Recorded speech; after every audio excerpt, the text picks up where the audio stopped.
Selamat siang Bapak dan Ibu semuanya, Shalom. Selamat Hari Natal dan Tahun Baru.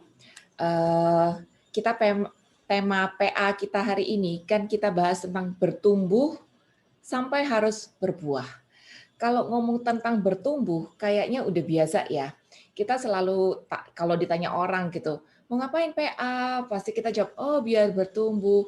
Mau ngapain komsel? Biar kita bertumbuh. Mau ngapain kita misa? Biar bertumbuh. Kayaknya kita udah tahu gitu loh, kalau kita harus bertumbuh. Bertumbuh di dalam iman.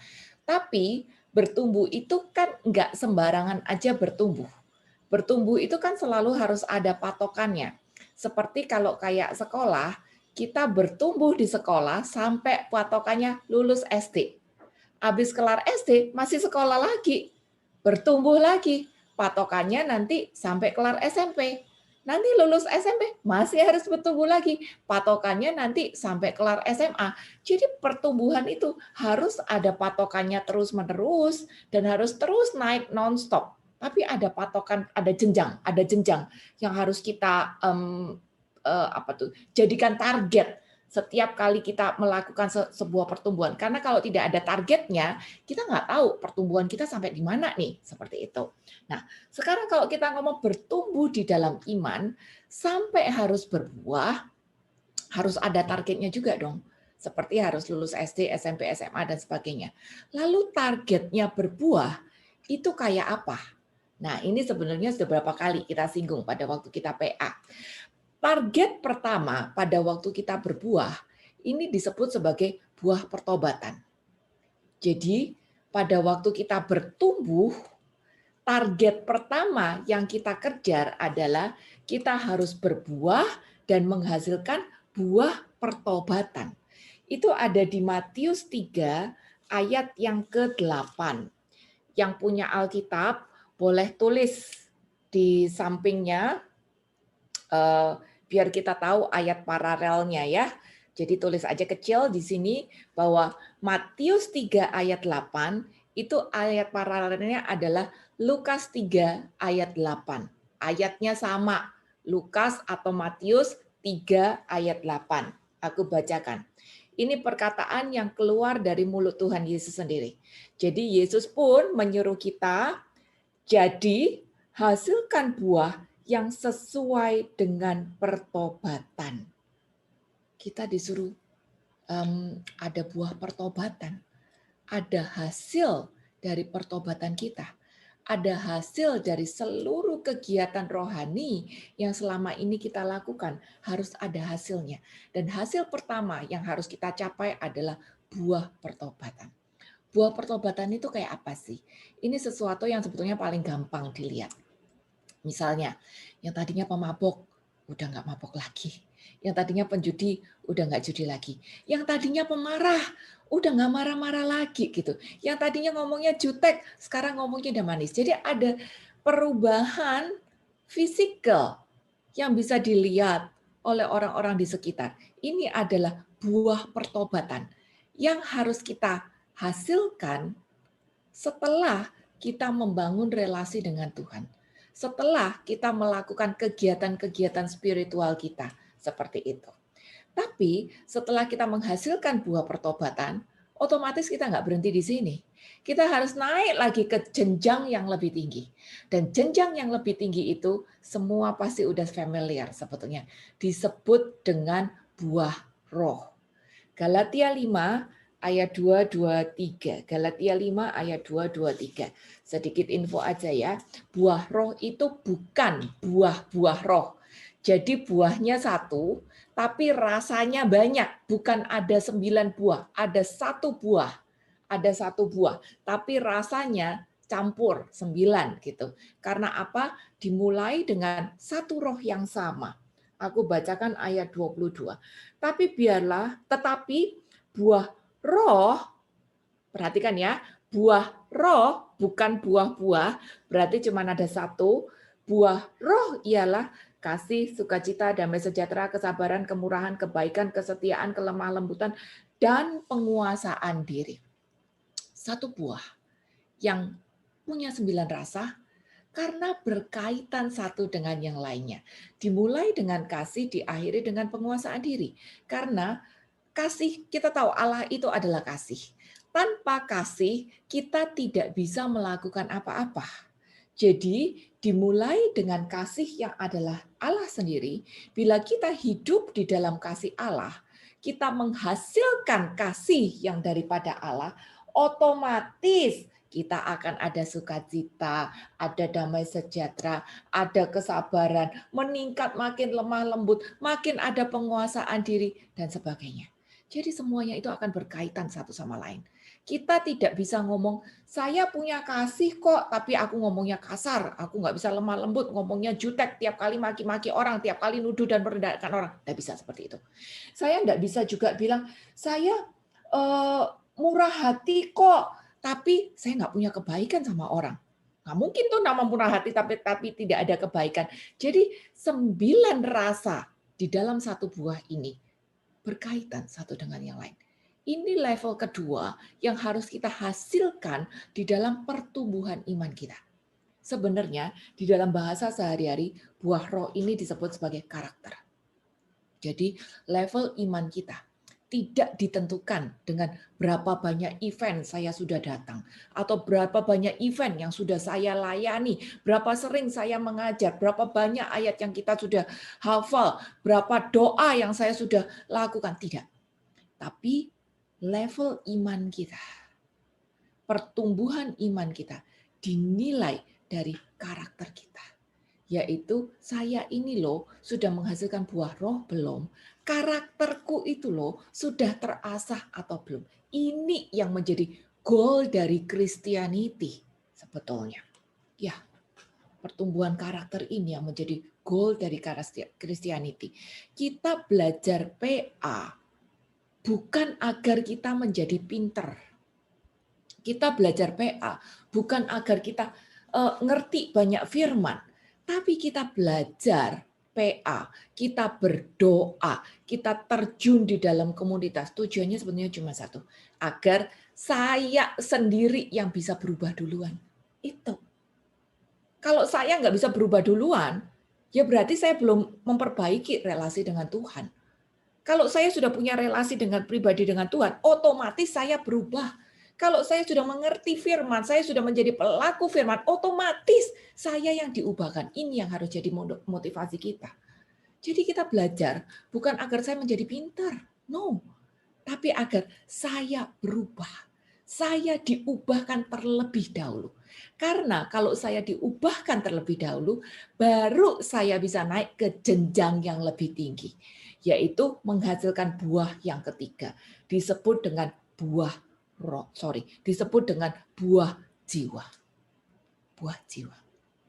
Kita nggak mungkin bisa menghasilkan buah jiwa kalau karakterku masih pemarah, masih egois, masih selalu menyalahkan orang lain, gampang tersinggung, nggak mungkin. Orang karakter diri saja belum benar, masih jelek, bagaimana saya bisa menerima konseling orang? Bagaimana saya bisa transfer sesuatu yang bagus kepada orang kalau sayanya sendiri belum diubahkan? Jadi buah jiwa itu adalah target akhir kita. Setelah saya sendiri diubahkan dan menghasilkan buah roh, baru saya bisa menghasilkan buah jiwa itu tadi. Yohanes 15 ayat yang ke-16. Itu bilang, ini perkataan Tuhan Yesus juga.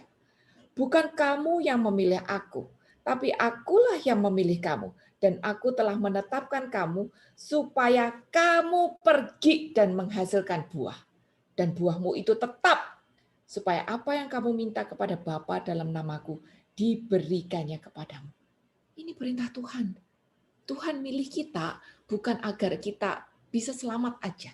Tuhan milih kita bukan untuk saya sendiri aja, tapi Tuhan milih kita karena Dia punya misi untuk hidup kita, yaitu agar kita berbuah banyak dan agar buah itu tetap. Kita coba lihat. Buah itu juga tidak sembarang. Mundur ke ayat 8, Yohanes 15 ayat 8. Di situ bilang, dalam hal inilah Bapakku dipermuliakan, yaitu jika kamu berbuah banyak. Dengan demikian kamu baru disebut murid-murid. Jadi ternyata nggak semua orang disebut sebagai murid loh. Orang yang berbuah banyak, berbuah itu baru disebut murid. Dan pada saat kita berbuah, kita itu memuliakan Bapa. Jadi berbuah jiwa itu adalah target akhir dari hidup kita. Target akhir dari setiap kegiatan rohani yang kita lakukan. Target akhir dari setiap pelayanan, dari setiap penguasaan diri yang kita perjuangkan. Berbuah jiwa. Dan ini ditekankan banget di Matius 28 ayat 19-20. Buat teman-teman yang cap, ini menjadi ayat patokan karena ini dibahas banget di cap. Yesus mendekati mereka dan berkata, "Kepadamu telah diberikan segala kuasa di surga dan bumi. Karena itu pergilah, jadikan semua bangsa muridku. Dan baptislah mereka dalam nama Bapa dan Anak dan Roh Kudus. Dan ajarlah mereka melakukan segala sesuatu yang telah kuperintahkan kepadamu. Dan ketahuilah, aku menyertai kamu senantiasa sampai kepada akhir zaman." Teman-teman, ini yang disebut dengan amanat agung. Sebelum Tuhan terangkat ke surga, meninggalkan kita semua, Dia memberi kita amanat agung ini tadi. Tugas perutusan akhir sebelum Dia pergi. Kalau kita terima warisan ya, kita terima amanat dari orang yang akan meninggal. Ini kan kita akan selalu perjuangkan agar amanatnya itu dilakukan. Amanat itu kan penting sekali. Nah, ini amanatnya Tuhan. Matius 28, 19, 20 itu amanatnya Tuhan. Dan amanatnya Tuhan itu bilang agar kita pergi berbuah, menjadikan seluruh bangsa murid dan mengajar mereka. Masalahnya, saya nggak mungkin menjadikan dia, orang lain itu muridku, dan mengajar orang itu sebagai murid, kalau akunya sendiri belum jadi murid kan. Maka agar aku bisa memuridkan dia, aku harus jadi murid dulu. Tadi kita sudah baca syaratnya seorang murid.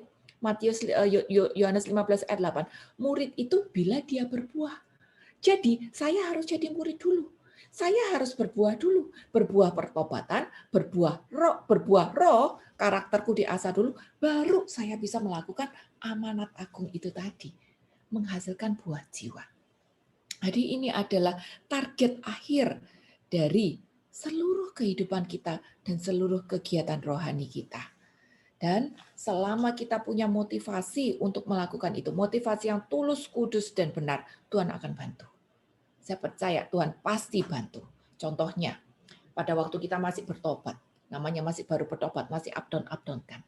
Mungkin kita masih rasa sesak, mungkin kita masih rasa ragu, mungkin kita masih ada rasa takut dengan keadaan. Mungkin saya masih bingung dengan, aduh ini penyakit bagaimana, aduh keluargaku bagaimana, aduh keuangan nanti bagaimana. Tapi karena saya sudah bertobat dan saya punya motivasi untuk terus mau bertumbuh sampai berbuah, walaupun keadaanku masih sesak, Tuhan akan tolong kita. Di dalam pergumulan, kita berjuang, kita menghasilkan buah roh, bisa-bisa Tuhan kirim orang loh untuk nanya-nanya sama kita. Bahasa kerennya konseling sama kita. Minta hikmat sama kita, sharing permasalahan dengan kita gitu. Pada waktu kita mendengarkan orang tersebut dan berusaha untuk mungkin tidak memberikan solusi, tapi menemani berdoa, memberikan ayat. Otomatis apa yang kita sharekan ke orang itu, dengarkan di kuping sendiri. Nah, ini sebenarnya kita sedang menguatkan diri sendiri. Sebenarnya kita sedang belajar untuk meluruskan diri sendiri agar bisa makin berbuah itu tadi. Bisa jadi orang yang kita dengarkan itu adalah calon dari buah pelayanan kita. Calon dari buah jiwa yang kita bisa hasilkan. Karena apa? Orang ini Tuhan kirim datang kepada saya. Dia melihat kehidupan saya dan kita berjuang untuk menjadi teladan bagi dia. Ya kan? Jadi Tuhan pasti memberikan kita pertolongan agar kita bisa terus-menerus berbuah selama hati kita mau untuk diubahkan. Kunci utamanya adalah mau untuk diubahkan. Jadi teman-teman, kita memang harus bertumbuh sampai berbuah. Dan agar kita bisa berbuah, dibutuhkan kedewasaan rohani, karakter yang matang, buah roh yang mulai nampak peningkatannya, ada hasil-hasilnya.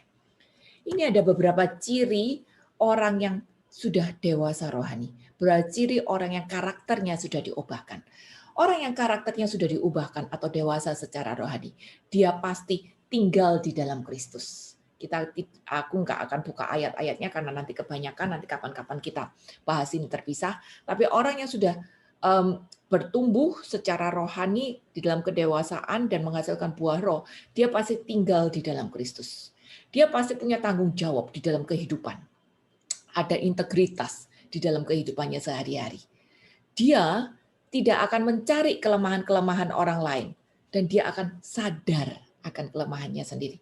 Ada kerendah hatian untuk menerima perbedaan. Ada kerendah hatian untuk menerima pendapat orang lain. Ada kerendah hatian untuk menerima, oh iya, pendapat dia lebih baik daripada aku dan aku tidak apa-apa gitu. Nggak gampang baper deh bahasa hari ini gitu. Tidak selalu merasa, oh saya yang paling benar, saya paling pintar. Ini ciri orang yang dewasa rohani. Orang tersebut juga bisa menjaga lidahnya. Dan pada saat dia menjaga lidahnya, dia juga bisa menguasai seluruh tubuhnya. Berarti bukan cuma lidah, tapi hatinya dan pikirannya. Dia bisa melihat keadaan atau orang yang negatif sekalipun dari sudut pandang yang berbeda. Jadi dia bisa lihat segi positifnya, walaupun keadaan lagi negatif. Orang tersebut bisa menerima orang lain yang berbeda. Walaupun itu mungkin orang lebih tinggi dari dia atau lebih rendah daripada dia, dia tetap bisa terima. Dan orang tersebut bisa menerima keadaan yang mungkin tidak sesuai dengan apa yang dia harapkan. Ini ciri-ciri orang yang dewasa rohaninya atau sudah mulai menghasilkan buah roh gitu. Maka orang tersebut pasti punya relasi yang bagus dengan sesama-sesamanya. Nah, teman-teman, relasi yang bagus dengan sesama ini bukan berarti dia tidak pernah berkonflik atau tidak pernah beda pendapat ya, enggak. Tapi saya rasa kita bisa menilai diri sendiri. Kalau misalnya kita punya 500 orang teman gitu. Kalau ada satu atau dua orang yang mungkin pernah berbeda pendapat dengan kita, ya itu masih wajar gitu. Tapi kalau kita misalnya di komunitas A saya berkonflik, habis gitu saya komunitas B, ternyata ada orang lain juga yang kok aku enggak cocok, lalu aku berkonflik dengan dia, lalu aku pindah komunitas C, ternyata kok aku di situ juga merasa disekak, aku merasa direndahkan, aku merasa tidak didengarkan, maka aku konflik juga, lalu aku pindah lagi ke komunitas D. Maka ada banyak orang yang aku merasa, aduh kok selalu konflik sama aku, kok selalu nggak cocok. Nah, di sini waktunya kita sebenarnya introspeksi diri sendiri. Dibutuhkan kerendahan hati. Jangan-jangan aku yang salah. Jangan-jangan aku yang terlalu sombong. Jangan-jangan aku yang tidak kurang mendengarkan orang dan tidak bisa menerima perbedaan. Kenapa aku di sini konflik, di situ konflik, di situ konflik, di sini konflik, seperti itu. Jadi kita harus bisa mengintrospeksi diri sendiri juga. Itu. Cek diri. Apakah aku sudah termasuk orang yang dewasa rohani seperti ini? Karena bagaimanapun juga saya harus bertumbuh dan menghasilkan buah. Baik buah pertobatan, buah roh, dan juga buah jiwa di akhirnya. Ini yang harus menjadi tujuan akhir dari hidup kita. Kolose 1 ayat 9 sampai 10. Kolose 1 ayat 9 sampai 10.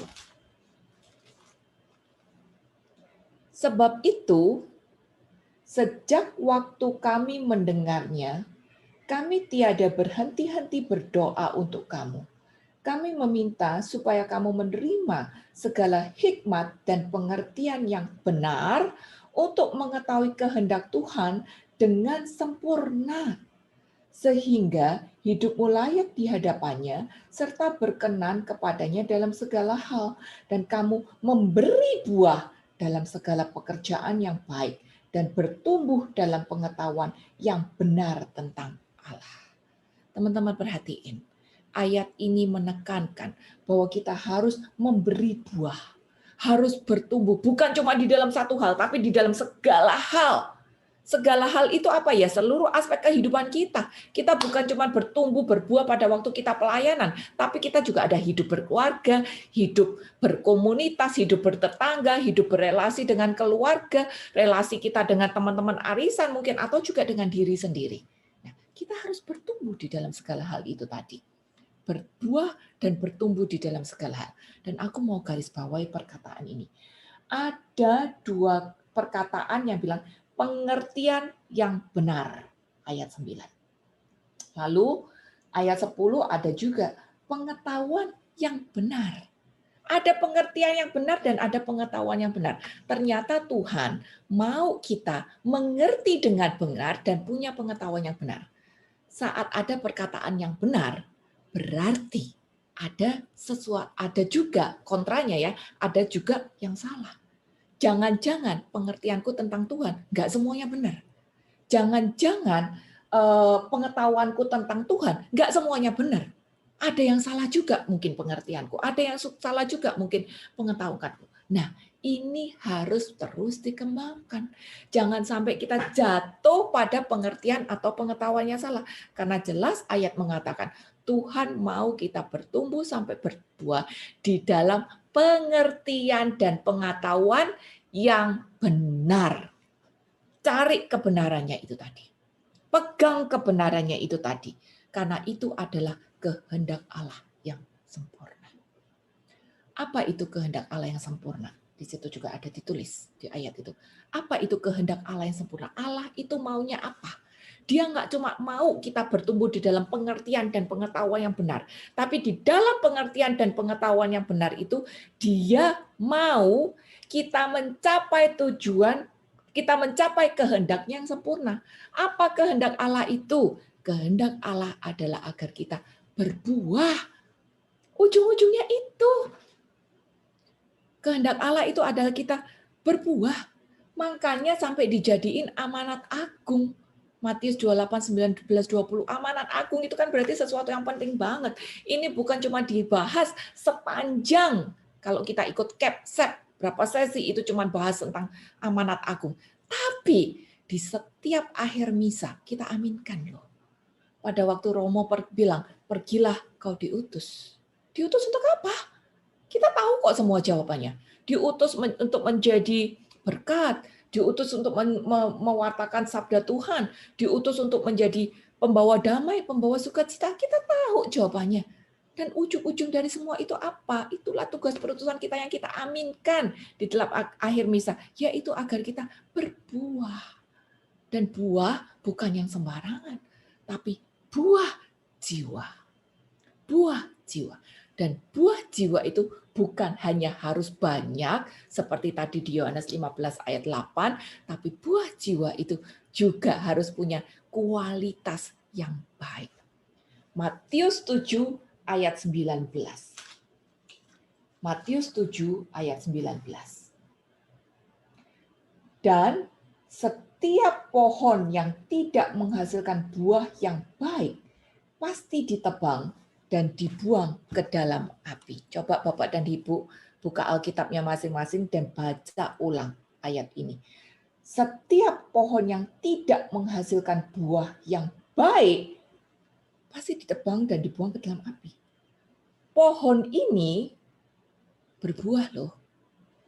Pohon ini berbuah loh. Tapi buahnya tidak baik. Karena buahnya tidak baik, walaupun dia berbuah, maka dia ditebang dan dibuang ke dalam api. Ini ayat yang keras sekali loh Bapak dan Ibu. Tuhan mau kita melakukan tugas perutusan kita, amanat agung yang dia sudah turunkan kepada kita, agar kita punya tujuan hidup yang sesuai dengan kehendak Allah yang sempurna, yaitu berbuah. Dan buah yang kita hasilkan, nggak boleh buah yang ecek-ecek, nggak boleh buah yang main-main, tapi adalah buah yang baik. Buah yang baik itu kayak apa? Buah yang baik itu kayak gini. Kalau kita habis belanja apa ya, misalnya aja mangga, dan kita rasa ini pohonnya buahnya manis, maka kan kita ambil bijinya, kita tanam bijinya itu di di kebun belakang misalnya ya, maka biji yang baru ditanam ini akan bertumbuh dan menghasilkan buah.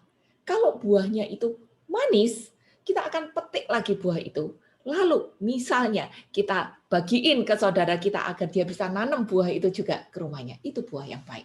Tapi kalau asam, pohon di rumah kita ternyata berbuah tapi asam, kita nggak akan bagiin itu buah ke saudara kita. Kita bilang, udah kamu beli aja deh, ini buahnya asam nggak enak gitu, kamu percuma nanam ini gitu.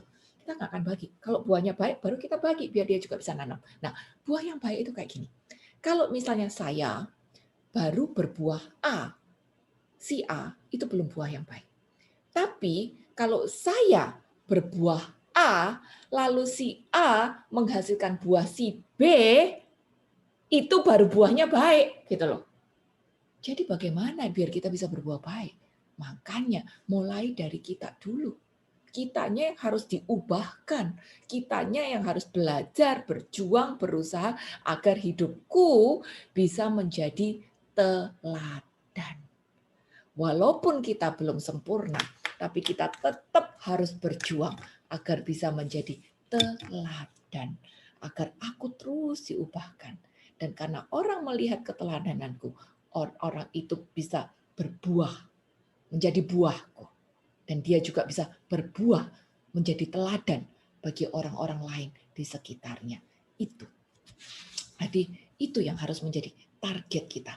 Bertumbuh sampai aku diubahkan dan aku bisa berbuah jiwa, dan buah jiwa itu harus baik agar dia pun bisa jadi buah, bisa menghasilkan buah bagi orang-orang di sekitarnya. Seperti itu. Nah, sekarang questionnya. Bagaimana agar saya bisa berbuah baik itu? Bagaimana kan agar saya bisa bertumbuh dan saya menghasilkan buah yang baik? First step. 3 Yohanes 1 ayat yang kedua. Ini hal pertama yang harus terjadi pada diri Anda dan saya agar saya diubahkan dan saya bisa menghasilkan buah roh, lalu bisa menghasilkan buah jiwa yang baik. 3 Yohanes 1 ayat yang kedua. Ini surat Yohanes ya, bukan Injil Yohanes. Aku minta salah satu orang di sini, aku nggak tahu siapa yang punya Alkitab bahasa Inggris. Aku nggak sempat scroll di sini, mungkin Fanny atau Alfa atau siapa atau Mel, mungkin siapa deh yang punya bahasa Inggris, tolong bukain juga karena ini bahasa Inggrisnya lebih bagus. Kalau yang di bahasa Indonesia, dia bilang cuma seperti ini, 3 Yohanes 1 ayat 2. Sebab aku sangat bersuka, saudara-saudaraku yang kekasih, aku berdoa, semoga engkau baik-baik dan sehat-sehat saja dalam segala sesuatu, sama seperti jiwamu baik-baik aja. Ada 2 kali kata-kata baik-baik di situ. Tapi ini kurang jelas. Ada satu orang yang bisa bantu bacain English-nya? Kalau ada bisa langsung di unmute aja. Dear friend, I pray that you may enjoy good health and that all may go well with you, even your soul is getting along well. Dia sebutnya pakai kata-kata well ya. Ada satu Alkitab yang pakai kata-kata prosper. Ada yang punya kitab itu pakai kata-kata prosper? Oke, tidak apa-apa. Intinya, kadang-kadang kalau kata-katanya ngambang seperti ini, aku suka refer ke Alkitab yang bahasa Inggris karena memang kata-katanya bisa lebih jelas dan menjadi lebih spesifik gitu ya. Kalau tadi yang Cindy baca, dia pakai kata-kata well, di mana artinya tetap baik-baik aja. Tapi ada kitab lain yang memakai kata-kata prosper. Pada waktu kita memakai kata-kata prosper, kita tahu ya, prosper itu kan artinya makmur. Itu Cindy sudah tulisin di chat gitu. Jadi prosper itu kan artinya makmur. Jadi rupanya kita dituntut untuk prosper di dalam seluruh kehidupan kita, dalam segala sesuatu, sama seperti jiwamu. Roh itu harus prosper. perhatikan ayat ini, kita lihat konteksnya. Jelas ayat bilang seperti jiwamu baik-baik saja, seperti jiwamu prosper. Berarti apa? Jiwa itu, soul itu harus prosper duluan. Baru yang lain-lain nanti akan mengikuti, gitu. Ngerti ya? Jiwa harus makmur duluan, harus prosper duluan. Baru yang nanti lain-lain mengikuti. Kesehatan lah, kekayaan lah, kehormatan lah, relasi lah, nanti akan mengikuti, ikut prosper. Kalau jiwa kita prosper duluan. Ini berbeda konteks dengan dunia. Kalau kita ngomong prosperity konteks dunia, ngomongnya itu cuma tentang hal duit aja. Dan kita bisa cari gampang deh ya pesugihan, nggak tahu di dukun mana gitu ya. Kita bisa gitu cari pesugihan agar kita makmur secara kekayaan. Tapi kalau kita cuma sekedar makmur secara kekayaan secara duniawi, tapi soul jiwa kita belum prosper, akibatnya apa? Kita pasti sombong. Kita pasti keras kepala. Jangan-jangan duitnya dipakai neko-neko. Jangan-jangan duitnya dipakai main gila, judi, apa segala macam gitu ya, pakai foya-foya. Kan Tuhan nggak mau gitu. Jadi Tuhan mau kita jiwa ini prosper duluan. Saat jiwa kita prosper, nanti Tuhan kasih kita berkat yang lainnya. Misalnya prosper secara kekayaan, prosper secara kesehatan, prosper secara relasi. Kita ini sudah dewasa dan tidak akan pakai prosperity itu tadi untuk hal yang neko-neko. Karena apa? Karena jiwanya udah dewasa duluan.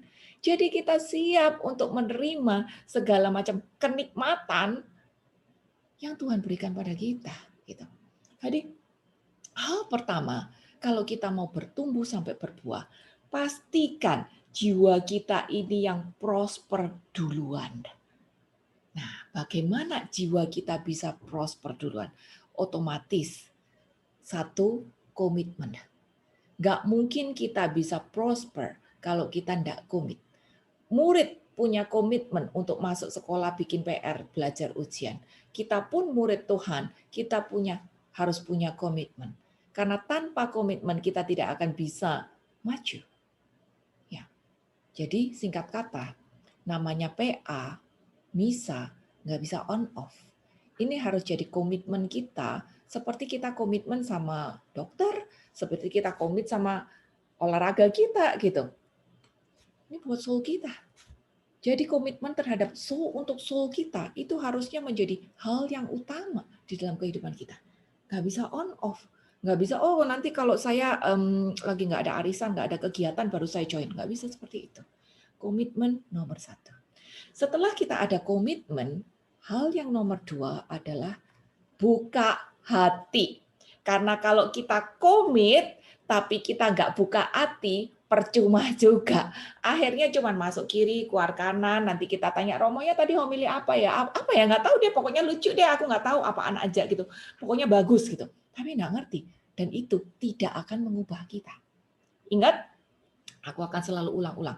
Tujuan kita adalah agar saya berubah duluan. Karena setelah saya berubah, baru saya bisa menghasilkan buah jiwa. Jadi komitmen itu harus, dan pada waktu kita komit, kita harus lakukan dengan hati yang terbuka, hati yang mau diubahkan. Karena kalau enggak, akhirnya kita tidak akan bisa bertumbuh maksimal juga. Seperti itu. Malah nanti kita bisa jadi sombong, mengasihani diri sendiri, gitu.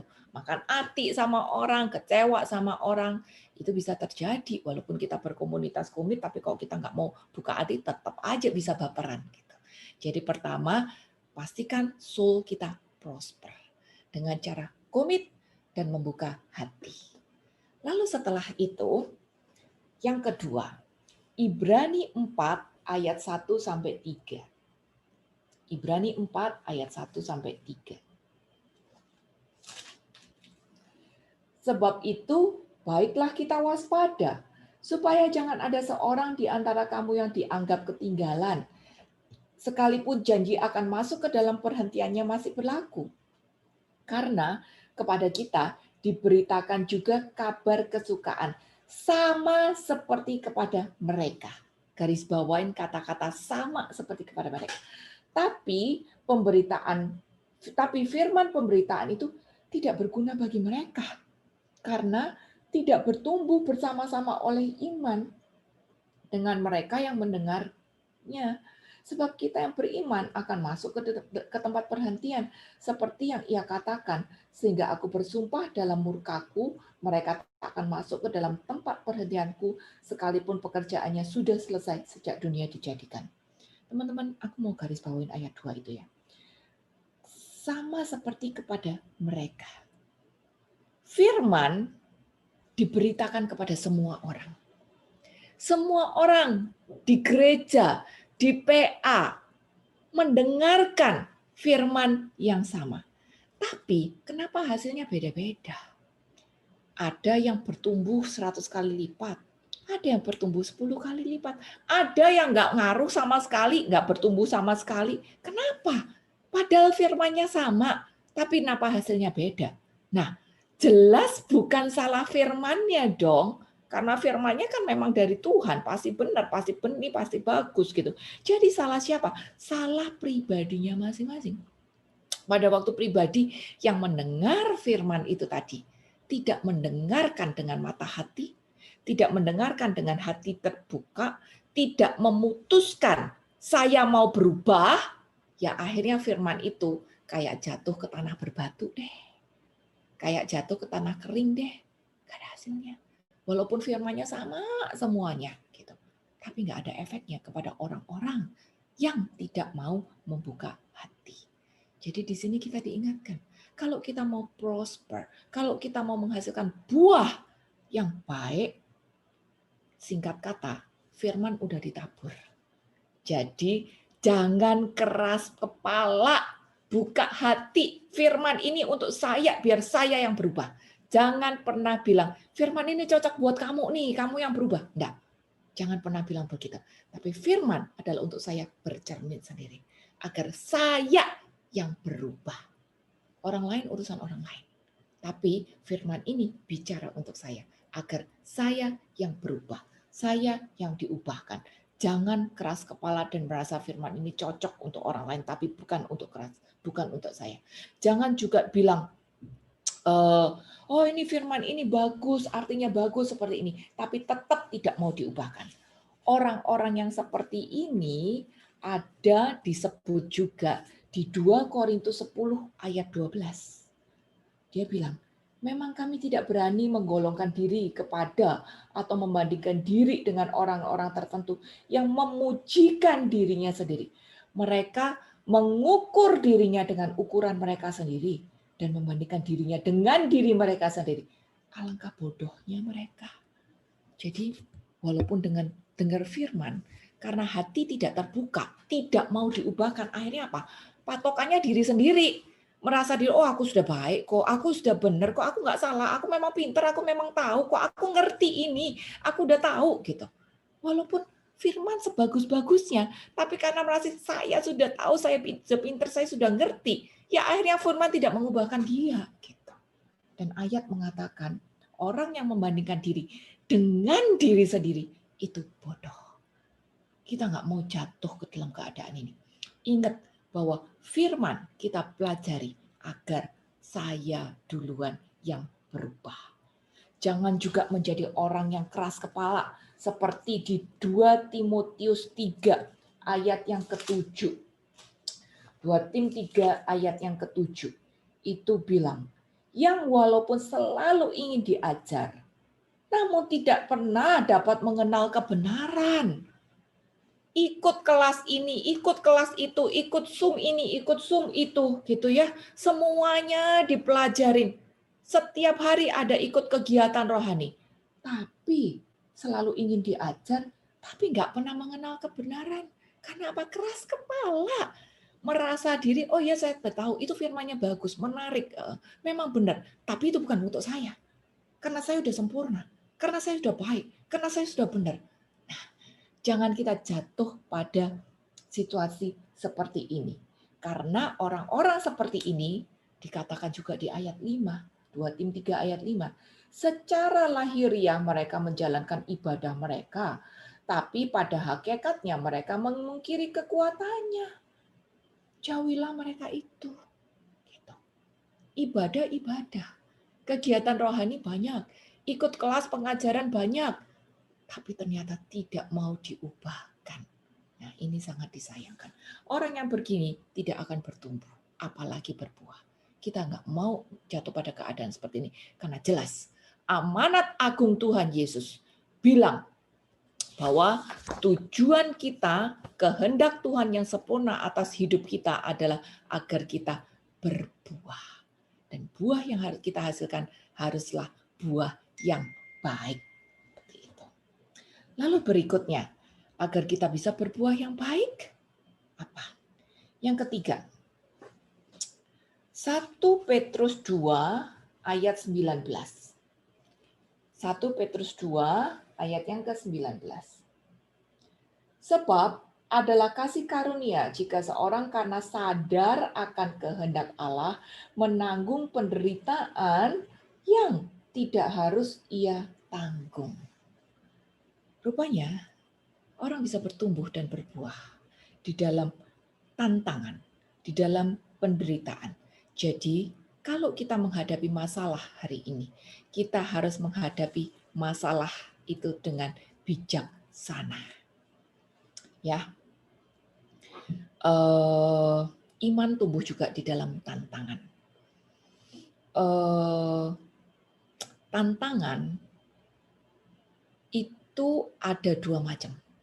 Ada tantangan yang memang Tuhan izinkan terjadi.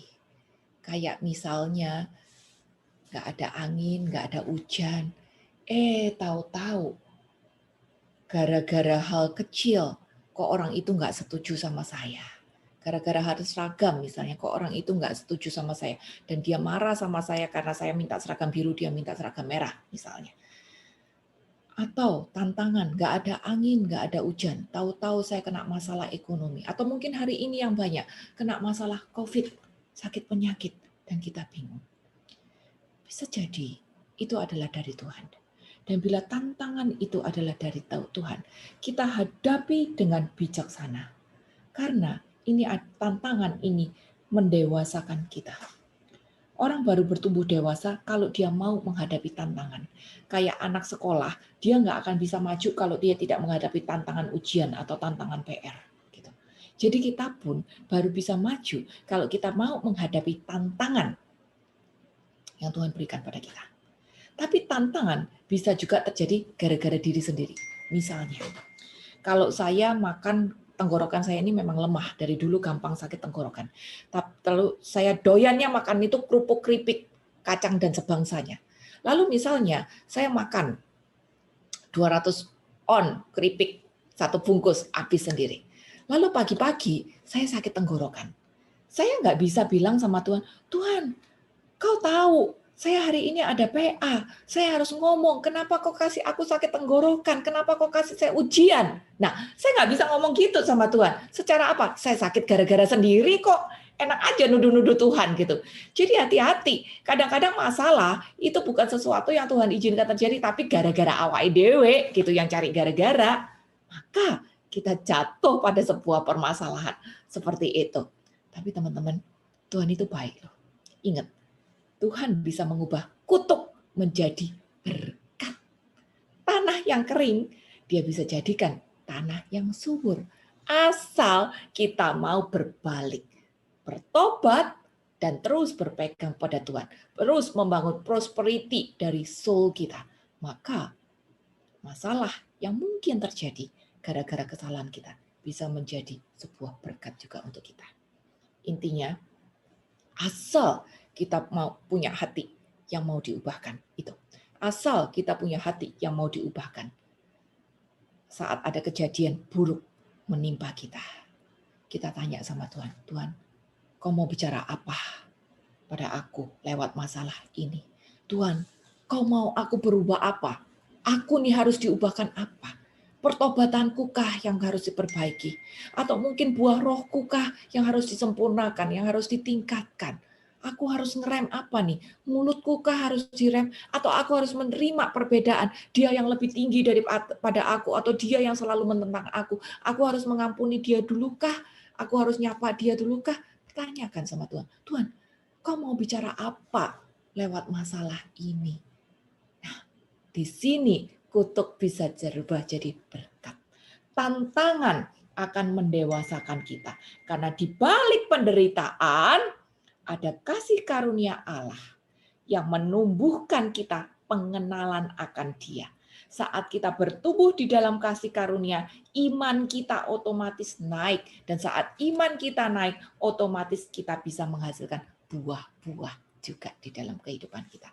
Bapak dan Ibu, tantangan ini adalah sesuatu yang pasti dialami oleh semua orang. Nggak tahu memang diizinkan Tuhan, nggak tahu gara-gara sendiri, tapi ini pasti dialami oleh semua orang. Dan bagian kita adalah memastikan bahwa lewat tantangan ini, saya yang harus berubah duluan. Biar Tuhan bicara kepada saya pribadi lewat masalah ini. Biar aku berubah, menghasilkan buah roh, dan bisa menghasilkan buah jiwa yang baik. Karena tantangan itu adalah sesuatu yang wajib dan pasti kita hadapi selama kaki masih nginjek bumi ini tadi. Ibrani 12 ayat 1 sampai 4. Karena kita mempunyai banyak saksi bagaikan awan yang mengelilingi kita. Baiklah kita menanggalkan semua beban dan dosa yang begitu merintangi kita dan berlomba dengan tekun dalam perlombaan yang diwajibkan bagi kita. Jadi ini adalah perlombaan wajib, semua orang mengalami. Jangan khawatir, rumput tetangga memang kayaknya lebih hijau, tapi siapa yang tahu di bawah rumput tetangga itu ada kutu atau ada tikus, kita nggak kelihatan gitu.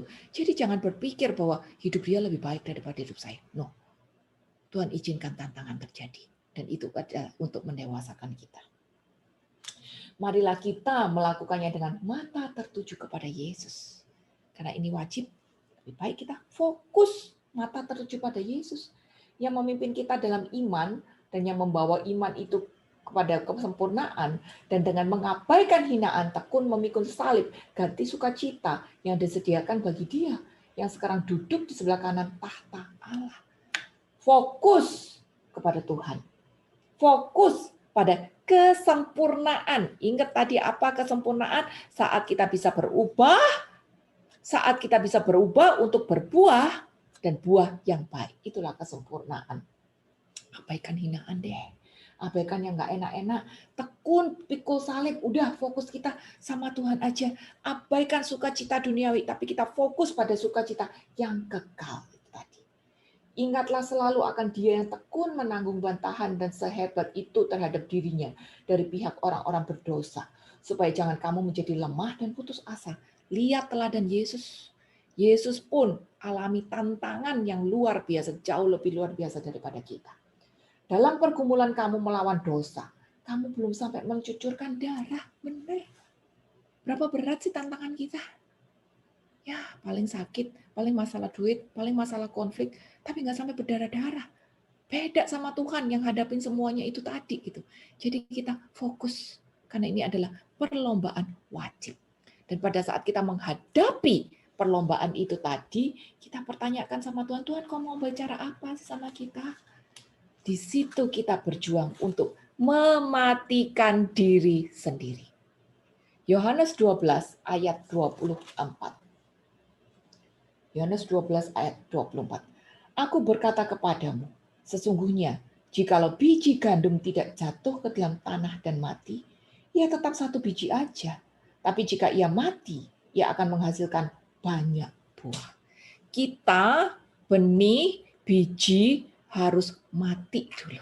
Mati bagi diri sendiri. Mati bagi kesenangan pribadi. Mati bagi ego. Mati bagi pikiranku. Mati bagi kehendakku. Mati bagi prasangka-prasangkaku. Mati bagi kenikmatanku sendiri. Karena setelah aku mati, baru gitu aku bisa berbuah. Karena apa? Galatia 2 ayat 20 terjadi. Bukan lagi aku yang hidup, tapi Dia yang hidup di dalam aku. Kalau aku mati bagi diri sendiri, maka Dia hidup di dalam aku dan menguasai kehidupanku. Tapi kalau aku masih punya kehendak pribadi, mengejar kesenangan pribadi, mau kehendakku terjadi, memaksakan diri sendiri, ini kan aku, bukan dia. Kalau saat aku masih menguasai kehidupanku, akunya nggak mati, maka ya Tuhan nggak akan menguasai kehidupanku. Pilih yang mana sekarang? Kita mau yang mana? Kalau kita mau hidup di dalam kekekalan, kita harus memastikan akunya yang mati, kehendakku yang mati, agar kehendak Tuhan menguasai kehidupanku. Di sini tantangan mengubah aku agar aku berubah dan bisa berbuah. Nah, berikutnya, agar kita bisa berbuah baik, kita harus punya hati yang baik. Lukas 8 ayat yang ke-15. Lukas 8 ayat yang ke-15. Yang ini perumpamaan tentang menabur ya. Aku yakin semua udah hafal. Yang jatuh di tanah yang baik itu ialah orang yang telah mendengarkan firman dan menyimpan dalam hati yang baik, garis bawain itu, yang mengeluarkan buah dalam ketekunan. Hati yang baik. Kalau kita cuma dengar firman doang, tapi hati kita punya modus-modus pribadi, ya tidak akan ada hasilnya. Jadi kita harus pastikan hati kita itu baik, ada ketulusan, ada niat yang kudus, ada kemauan untuk diubahkan. Itu hati yang baik dulu, baru kita bisa diubahkan, lalu berbuah. Dalam ketekunan, hati yang baik harus disertai dengan kesabaran. Karena saat benih ditabur, ada proses waktu. Nggak instan berbuah. Jadi harus sabar. Jangan maksa, Tuhan, aku kan udah gini, aku udah sekian lama begitu, aku sudah sekian lama lakukan ini, kapan hasilnya? Sabar. Tuhan yang akan menumbuhkan itu tadi. Jadi hati yang baik dan kesabaran. Jangan tanya, Tuhan kapan, Tuhan kapan. Karena apa? Karena bagianku cuman nabur doang. Menuainya kapan? Nggak tahu. Itu nanti bagiannya Tuhan. Bagianku cuma nabur doang. Ini di Markus 4 ayat 26 sampai 28. Perumpamaan tentang benih. Lalu kata Yesus, begini hal kerajaan Allah itu. Seumpama orang yang menaburkan benih di tanah, lalu pada malam hari ia tidur.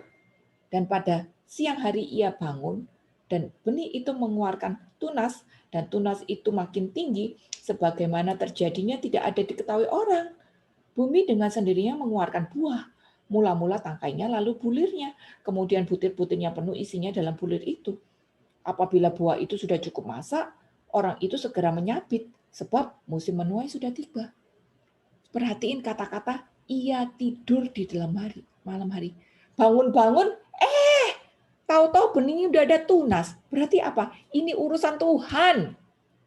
Bertumbuh itu kayak apa, kapan, sampai kapan, itu urusan Tuhan. Jangan buru-buru minta panen. Ada prosesnya. Bagian kita jaga hati yang mau diubahkan. Punya kesabaran dan nabur terus.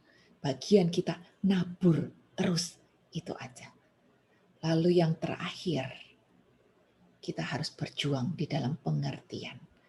Matius 13 ayat 23. Matius 13 ayat 23 sama perumpamaan tentang penabur juga.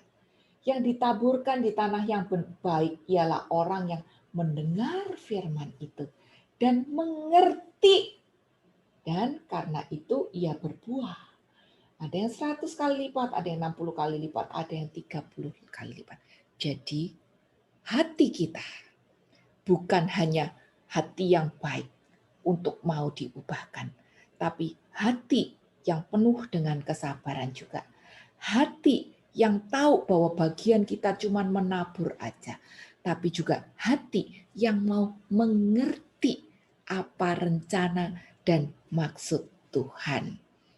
Bapak dan Ibu, orang yang berbuah adalah orang yang mau mengerti. Mengerti itu apa sih? Mengerti itu jelas mengerti Tuhan. Mengerti pribadinya Tuhan, mengerti karakternya Tuhan, maka relasi kita dengan Tuhan harus terus selalu dibangun, harus selalu dibangun. Bangunnya kayak apa? Ya lewat ibadah, PA, misa, segala macam. Setiap kegiatan spiritual kita harus membawa roh kita makin dekat dengan rohnya dia. Jangan sampai kegiatan spiritual kita cuman cuman badan doang ngabsen, tapi aku enggak mau diubah loh ya. Kalau aku enggak mau diubah, ya rohku enggak akan makin dekat sama dia. Relasi itu kan menular ya. Kalau saya temenan sama orang yang suka yoga, saya akan ketularan suka yoga. Kalau saya temenan sama orang yang suka lari, saya akan ketularan suka jogging. Relasi itu menular. Nah, jadi kalau saya mau mengerti akan Tuhan, relasi sama Tuhan itu harus dibangun secara roh ke roh, bukan cuma fisik doang, tapi roh, hati yang baik, hati yang mau diubahkan, hati yang mau dibangun, hati yang mau mengerti, hati yang sabar, roh ke roh. Dan saat roh saya connect sama rohnya Tuhan, relasi makin dekat, otomatis saya akan ketularan juga sama karakternya Tuhan. Karakter Tuhan yang sabar, karakter Tuhan yang kasih, yang setia, yang lemah lembut, yang mau mengampuni, yang punya penguasaan diri. Itu. Jadi semuanya ini berkaitan satu sama yang lain. Relasi kita itu harus membawa kita secara roh ke roh makin dekat sama Tuhan. Dan ini akan membuat aku berubah. Membuat aku menghasilkan buah roh yang akan menuntun pada buah jiwa. Seperti itu.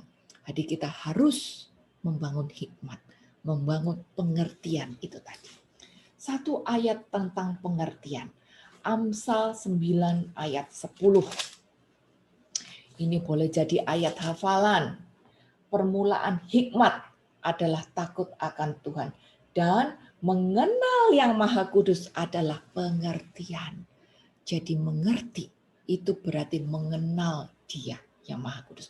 Mengenal bukan cuma sekedar tahu, tapi mengenal pribadinya. Ada komunikasi dua arah. Tahu isi hati Tuhan, tahu kehendak Tuhan, tahu rencana Tuhan atas hidupku, tahu apa yang Tuhan mau saya ubahkan di dalam kehidupanku. Ini pengertian. Jadi Bapak dan Ibu, hari ini kita belajar bahwa hidup kita bukan cuma sekedar hidup untuk diriku sendiri. Bukan cuma sekedar hidup agar aku bisa menikmatinya. No. Tapi Tuhan punya misi di dalam hidup kita. Yaitu kita harus bertumbuh sampai berbuah. Berbuah itu menjadi patokan akan peningkatan iman saya. Dan patokan yang pertama adalah saya harus menghasilkan buah pertobatan. Aku dulu bertobat. Setelah saya menghasilkan buah pertobatan, patokan yang kedua, saya menghasilkan buah roh. Saya lagi yang berubah. Karakterku lagi yang diubahkan. Karena setelah saya menghasilkan buah roh, baru saya bisa menghasilkan buah jiwa. Nggak mungkin saya bisa menghasilkan buah jiwa kalau karakter kau masih pemarah, masih egois, masih mau menang sendiri. Nggak mungkin. Jadi saya harus mau diubahkan dulu. Sebagai checklist diri, orang yang punya kerendahan hati, orang yang punya kedewasaan rohani adalah orang yang tinggal di dalam Kristus. Dia punya tanggung jawab terhadap dirinya sendiri. Dia punya balance di dalam kehidupannya, di dalam kehidupan berkomunitas, pelayanan di gereja, balance dengan pekerjaan, balance dengan kehidupan sosialnya, balance dengan kehidupan keluarganya, bahkan balance terhadap dirinya sendiri. Itu yang Tuhan mau, tanggung jawab. Kita nggak bisa misalnya, pelayanan melulu, lalu lupa masak buat anak di rumah. Kita juga tidak bisa kerja melulu, lalu lupa untuk me time, entertain, olahraga untuk diri sendiri. Nggak bisa. Tuhan mau semuanya balance. Jadi itu adalah tanggung jawab juga. Orang yang dewasa, dia tidak mencari kelemahan orang lain, tapi dia sadar akan kelemahannya sendiri. Berarti dia tidak apa-apa dengan kritikan. Dia bisa menerima keadaan apa adanya. Dia bisa menerima orang lain ada apa adanya. Dan orang tersebut bisa jaga lidah. Dan dia bisa menguasai seluruh tubuhnya.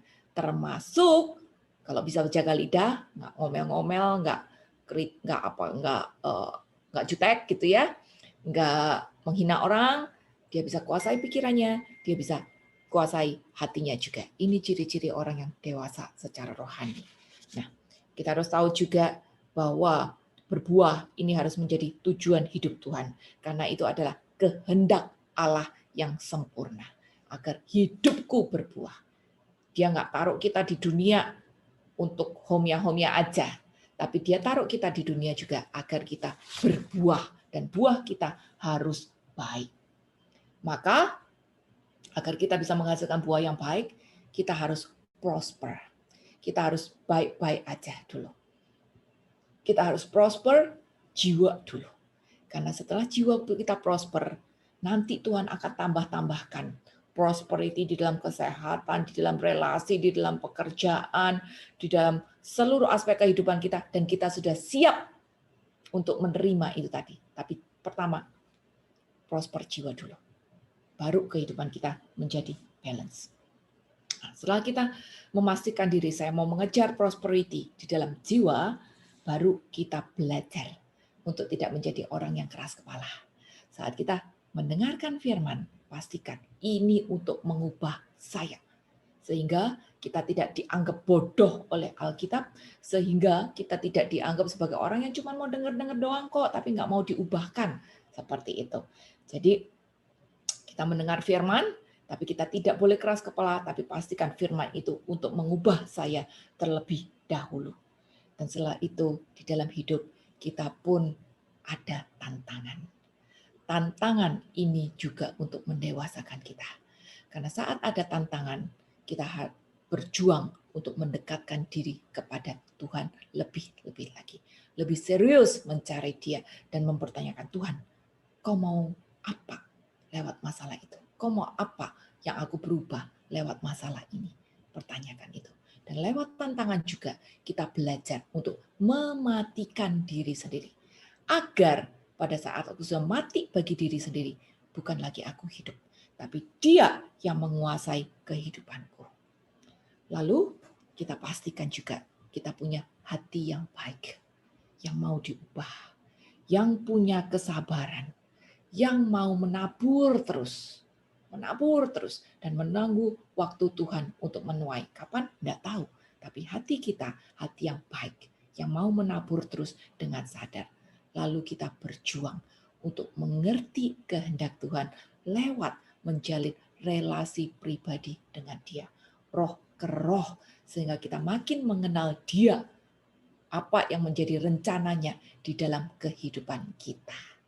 Tuhan Yesus memberkati, semoga jadi berkat